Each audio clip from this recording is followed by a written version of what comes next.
We're Steve and Audra, a couple living and working full-time on the road in 60 square feet of space in our self-converted Ford Transit camper van with our cat, Lady Gray. We're trying to live simply on a low budget while enjoying the incredible beauty all around us. Thanks for joining us as our adventure continues.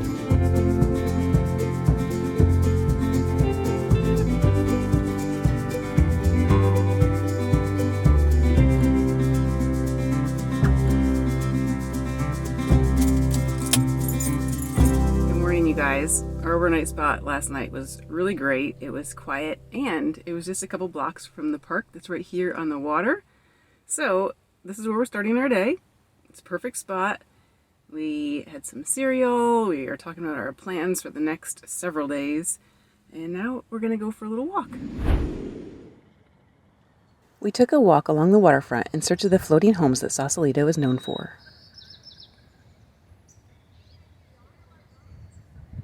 This is the Galilee Harbor community behind us. It's a self-governing community of 38 homes on the water. I find it very fascinating, and it's cool because they've got each boat labeled, or each home labeled with the history. Pretty interesting. Galilee Harbor Community Association, a small waterfront enclave tucked along Richardson Bay at the foot of Napa Street in Sausalito, is a member-run cooperative made up of artists and maritime workers actively employed in boat building, sailmaking, boat repair, marine canvas work, creative writing, theater, painting, photography, and other visual arts who live aboard their vessel full-time. Sausalito's houseboat community began taking shape in the early 20th century, when artists, fishermen, and waterfront workers started converting barges and abandoned vessels into floating homes along the sheltered waters of Richardson Bay. After World War II, surplus military craft and materials made it easier for people to build makeshift dwellings on the water. And a free-spirited enclave grew up around docks and anchorages near the city's working shoreline. These floating neighborhoods developed with little formal oversight, fostering a culture known for creativity, independence, and an unconventional coastal lifestyle. By the 1970s, rising property values and plans for redevelopment brought intense conflict between houseboat residents, developers, and local authorities in what became known as the Houseboat Wars. Legal battles, protests, and negotiations followed as residents fought to remain on the water and preserve their way of life. Although some communities were displaced, others secured legal recognition and permanent moorings, leading to more regulated marinas and infrastructure. Over the years, Galilee has become emblematic of Sausalito's bohemian coastal spirit, where art, seamanship, and waterfront living intersect. While development pressures and regulations have reshaped parts of the shoreline, the community continues to represent a rare pocket of working waterfront culture in the Bay Area, offering a glimpse into the city's long relationship with the sea and its tradition of unconventional, independent living.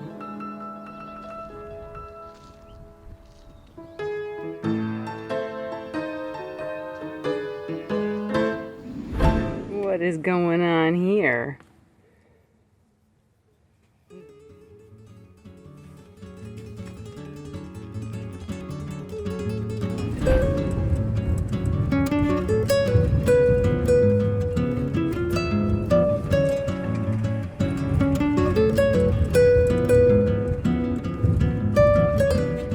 There's San Francisco, the Bay Bridge. With some time before we needed to get to work, we headed to the nearby Marin Headlands. The Marin Headlands, part of the Golden Gate National Parks, is a rugged, scenic area that rises dramatically above the entrance to San Francisco Bay, offering sweeping views of the Pacific Ocean, the city skyline, and the iconic span of the Golden Gate Bridge. It offers a rich mix of natural beauty, diverse wildlife, and military history. So before heading to the library today, we decided to do some sightseeing. We came to the Marin Headlands, and we're going to check out the Point Bonita lighthouse. The only downside is that there's actually a suspension bridge that goes out to the lighthouse, and that's under construction, so you can't actually get to the lighthouse, but we can hopefully at least see it. And there's some other spots around here, and views of the Golden Gate Bridge. So we're going to hang out here for a little bit, enjoy the area.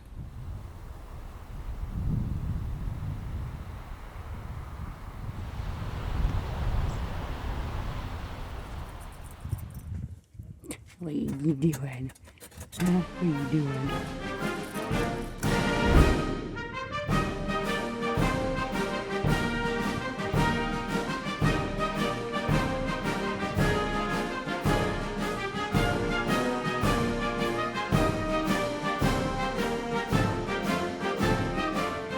Battery Mandel is a historic coastal fortification built in the early 1900s as part of the San Francisco's harbor defense system. Carved into the hillside overlooking the Golden Gate, the reinforced concrete structure once housed massive disappearing guns designed to rise, fire towards enemy ships, and then retract for protection. Today, the weathered ruins, tunnels, and platforms remain open to explore and offer sweeping views of the Pacific Ocean and the entrance to San Francisco Bay, while providing a glimpse into the region's military past.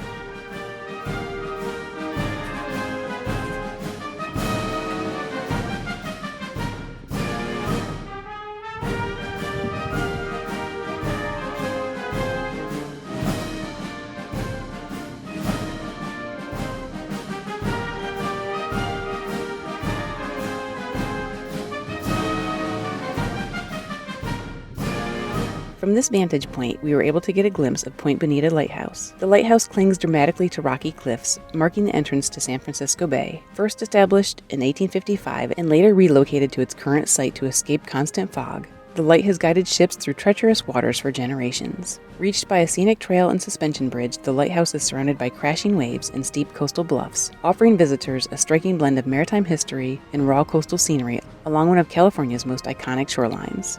Wow, it is a beautiful day, and look at these gorgeous views. So, what a bummer. We are kind of striking out with lighthouses. We were hanging around here in the van doing a little work and some other things because we knew the lighthouse didn't open until 12:30 or the trail. And someone else had told us that everything would actually be open. The bridge is fine and everything. So we waited around, and then we met another travel couple, and they just came back from the trail and said, no, it's closed. And it's basically closed because of the shutdown. I guess the bridge is actually not under construction, but they're closed because the government shut down. And that's what happened yesterday.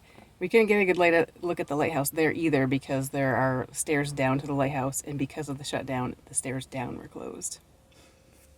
Bummer.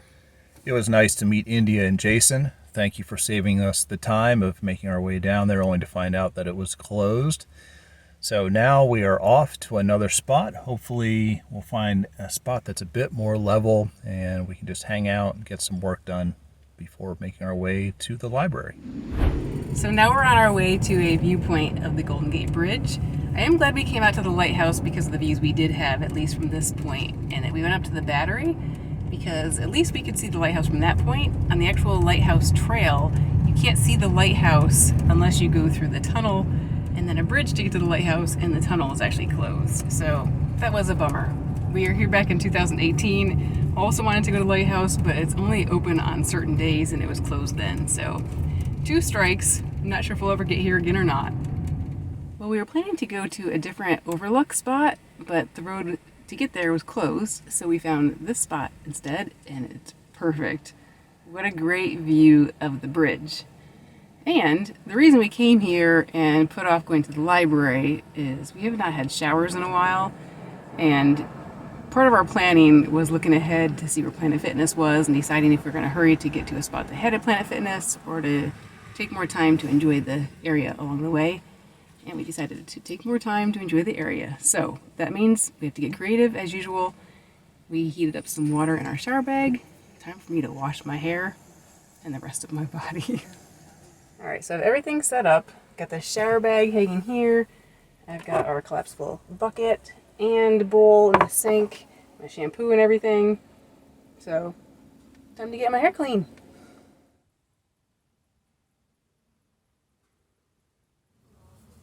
All right, time to get this gross hair cleaned up.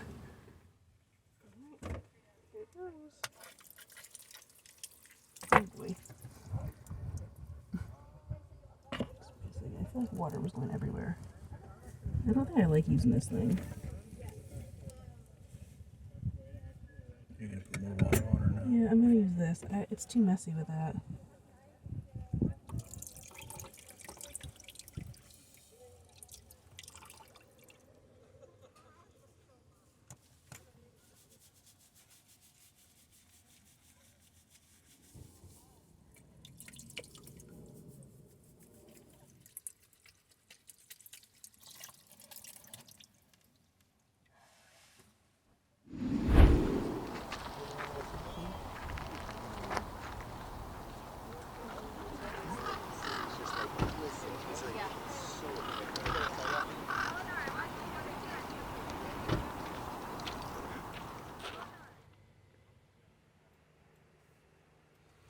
we have just been working here at the Overlook for a few hours, and I'm really glad that we did this instead of going to the library. Every once in a while, it's nice just to chill out in the van. We're using our backup Delta to charge our computers, so that's working. The only downside is that it is super sunny and actually pretty warm today. I think it's the warmest weather we've had in quite a while, and the sun has been beating in. So we're gonna wrap things up here and move to another spot. Maybe try to find a little more shade. And I forgot to mention that we both got cleaned up, and it feels really good after several days of not having showers.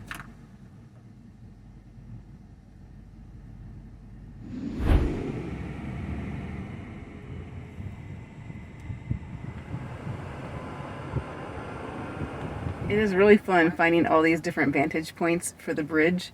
Back in 2018, I had researched some different spots to get nice viewpoints, but we didn't have a lot of time. So it's kind of nice today just driving around, and we were going to head down to Fort Baker, but we saw this spot here, so we're going to stop here and check that out, and then hopefully see some other nice vantage points. Battery Spencer sits high above the entrance of San Francisco Bay in the Marin Headlands, offering one of the most dramatic viewpoints of the Golden Gate Bridge in the Pacific Ocean beyond. Built in the late 19th century as part of the coastal defense system protecting the harbor, the site once held large artillery pieces aimed seaward in case of naval attack. Today, the concrete emplacements and platforms remain as stark reminders of that military history and offer sweeping views from the crashing surf far below to the iconic skyline across the bay. Steve and Audra. Wait, that's your line. It was fun to see tourists from all over the world excited to see this iconic view and vying to get the perfect photos. It was also quite something to gaze down from this vantage point and think about the engineering behind the bridge and how many vehicles pass over it each day. The Golden Gate Bridge stretches about 1.7 miles across the entrance to San Francisco Bay, with a main span of 4,200 feet that was the longest in the world when it opened in 1937. Its soaring towers rise 746 feet above the water, taller than a 70-story building. Each of the two massive main cables contain more than 27,000 individual steel wires bundled together, and the structure was engineered to be able to sway up to 27 feet in strong winds without damage. It has also undergone continual upgrades to help it withstand major earthquakes. Today, the bridge carries tens of millions of vehicles every year. It's not only an engineering feat, but also one of the most recognizable structures in the world. On average, the Golden Gate Bridge carries about 112,000 vehicles per day, which works out to roughly 4,500 to 5,000 cars per hour.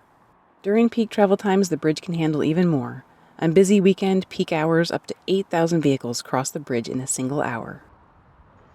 How spectacular to get this view of the Golden Gate Bridge, the ships gliding through the bay, the famous island of Alcatraz, and the San Francisco skyline during the golden hour as the sunlight added a magical touch to this already iconic scene. While we still had some daylight left, we wanted to get one more vantage point of the bridge. We headed down to Fort Baker and got there just in time to see the moon rising and to get some beautiful views from the base of the bridge.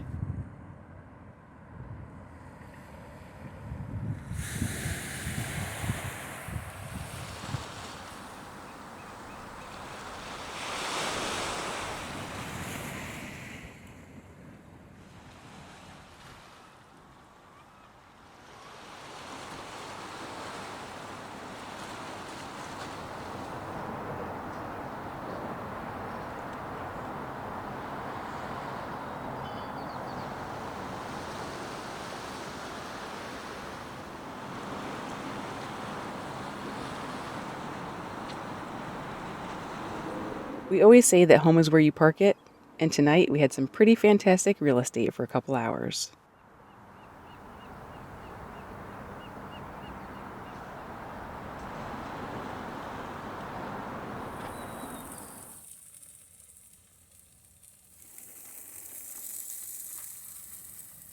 Did someone order pepperoni pizza? I did. So we came here to Mount Baker and just happened to go to the right, followed the waterfront sign, and came to the perfect spot for a sunset view of the bridge and the moon coming up and the city across the water. Perfect.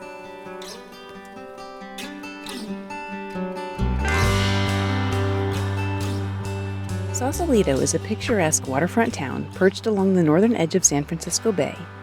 Known for its sweeping views of the Golden Gate Bridge, hillside homes, floating communities, and historic docks. Once a major shipbuilding center during World War II, the city later evolved into an arts-oriented community, drawing painters, writers, and boat builders who were inspired by its light-filled coves and relaxed coastal environment. The town's dramatic setting, steep slopes rising above calm inlets with San Francisco's skyline framed in the distance, is part of its enduring appeal. Sausalito remains one of Northern California's most iconic seaside destinations and quickly became one of my favorite cities.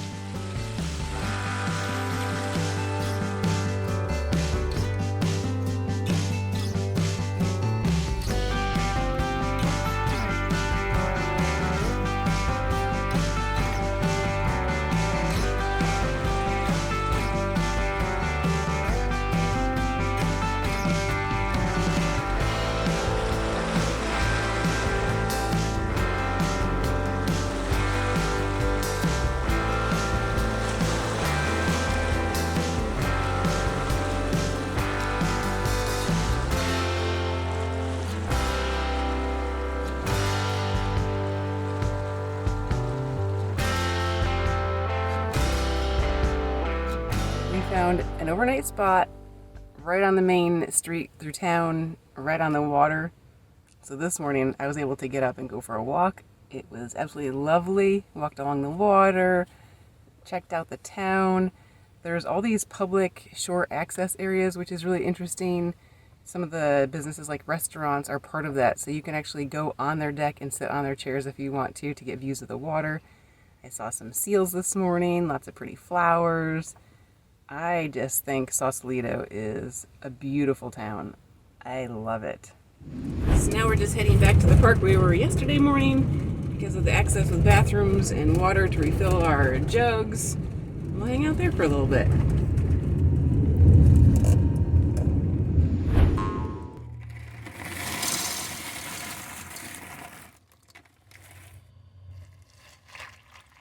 We shared with you the other day how many groceries we bought, which are probably way too much for living in a van. I thought I would just show you where they all go.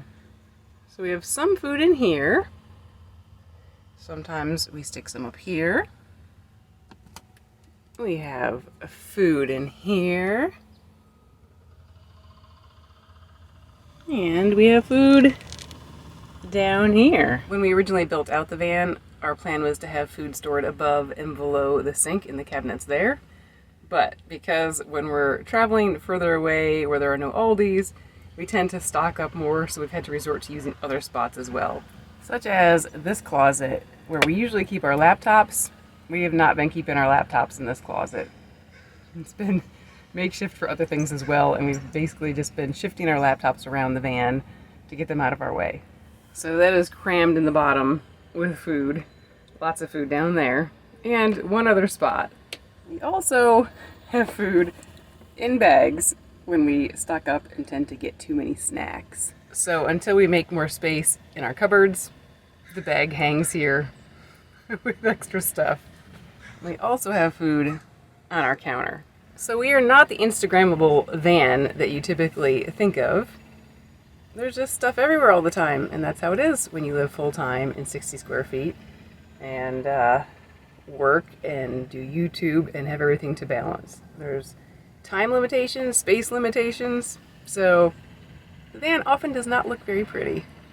Also, we are in a very beautiful spot here at the park, but as you might be able to hear, there's a jackhammer running in the background. So, another reality of van life. You never know what's going to be going on around you. So as I was sharing with you guys, Steve's up here looking for overnight spots as we travel south. And you might also notice we're also wearing the same clothes we wore yesterday. Still springtime fresh. Well, we did get cleaned up. Well, Kind this of. armpit is. This one, Well, we did get cleaned up yesterday. And we also look like Christmas. I think we more resemble a stoplight. That's true too. You do have yellow also. Yellow, red, and green. Look at us go. Before the library opened and we had to get working for the day, we took advantage of our time and enjoyed some of the beauty of the waterfront and some of the local plants and wildlife.